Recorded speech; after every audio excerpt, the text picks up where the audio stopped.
The Las Vegas Raiders' new regime saw all 90 players do their thing in training camp and preseason games. Obviously, not all 90 of them had roster spots in question, but for a good portion of them, these last few days weren't easy, not knowing where they would be after cut day. It's stressful for the new regime making these decisions too. The Raiders are at a point now where a few decisions can have a big impact for better or for worse on how they do this year. So they went over all the practice film and game film with a fine-tooth comb to help make some of these decisions to come up with the 53 players they have on their roster now. Only time will tell which decisions are the correct ones, but let's try to make sense out of some of them with the information that we have right now. You can see from what the new regime is doing that they're building this team for now and into the future. Quarterback Jimmy Garoppolo's for now, and fourth rounder Aiden O'Connell's for the future. Devontae Adams is the number one receiver and Jacoby Myers is the number 2 now, but he'll take Adams' place in the future. That Christian Wilkerson kid looks like he has a future too. He came over balling this summer. 2023 third-round pick Trey Tucker was supposed to be the speedster of the future. Philip Dorsett was supposed to be the speedster for right now. I think he had a good training camp and everything, but I also think Tucker showed the new regime he's ready to take that speedster role now. He wasn't perfect this preseason, but he balled, showing his big play ability. The Raiders kept DeAndre Carter too because he's a good return man on special teams. Dorsett isn't much of a special teams guy, so he was left off the final 53. Running a 4.25 40, he has rare speed, so there'll always be a team that wants him on their roster. Right now, that team is the division rival Denver Broncos. That's the 7th team in his 8th year, so we'll see about his impact. There's a new standard for the offensive line. You gotta be able to pass block and run block to be on the Raider offensive line now. With Jimmy Garoppolo at quarterback, they better protect the passer better. If they don't, he'll only make it to week 3, so guard Alex Bars is out. He was a starter last year, and now he's not even good enough to be a backup. He killed the Raiders last year with all the pressures and sacks he gave up. You can't have a guy like that protecting the passer if you have 2 games against interior defensive lineman Chris Jones of the Kansas City Chiefs. I know blocking Jones is difficult for every guard in the NFL, but you have to put someone out there that gives you a fighting chance. We'll see who they put out there as a starter. I'm not even going to try to speculate on that right now.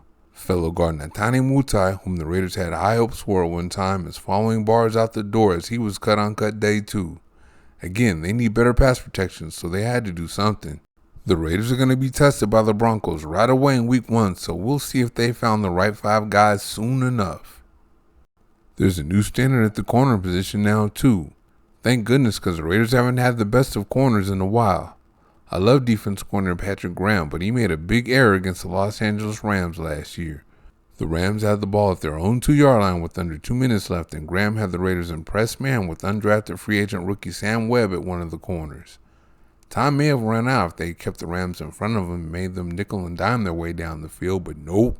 The Raiders gave up a big play, a big pass interference, and a big touchdown, and it didn't take long, so the Rams won. Now Webb isn't good enough to be a backup for the Raiders. This offseason, they brought back Brandon Facyson and signed Marcus Peters and David Long in free agency and drafted Jacorian Bennett. He'll be opposite Peters with Nate Hobbs, the best slot corner in 2021 as a rookie, back in the slot. The standard is definitely higher as Hobbs and Amik Robertson are the only corners from last year's team that survived cut day. The position has been overhauled. The new regime had a plan for 2022 4th-round pick Neil Farrell.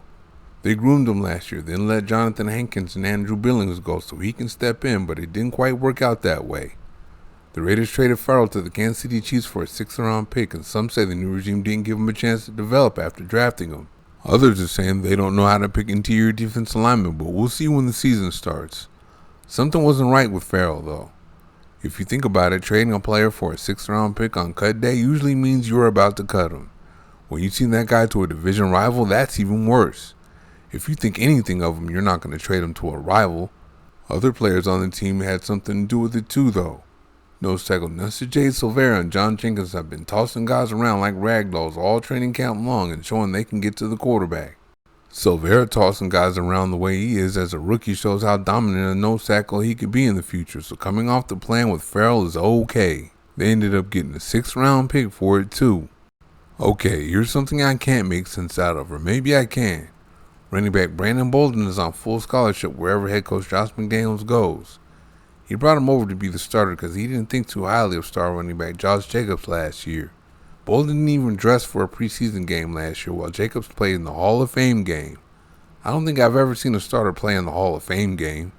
Either way, Jacobs looked good, so they hurried up and got him out of there, and the rest is history for Jacobs. Meanwhile, Bolden didn't look like he had any juice. Fast forward to this year, and the Raiders are keeping less running backs. Damian Williams came in and showed he has more juice than Bolden, and Bolden still made the team. He was treated like a star again, too. The only time he played this preseason was when starting quarterback Jimmy Garoppolo was out there. I've never seen a running back that's done so little over his 10-year career not have to compete for a job. Even Adrian Peterson had to compete after 10 years, but Bolden doesn't. Hopefully Jacobs stays healthy and this decision isn't a factor. Well, the Raiders along with everyone else in the NFL have shrunken their rosters down to the 53 men that are expected to carry them through the 2023 season. Alright. There might be a few more tweaks in the coming days or even weeks, but for the most part, this is what you're going to get. Do you see this as an improvement over last year? Better yet, do you see it as an improvement over the 2021 roster? That's the last team the Raiders had in the playoffs and the one the new regime was ultimately supposed to improve on. So have they done what they were supposed to do? See me in the comment section about it. Thank you for watching. See you next time.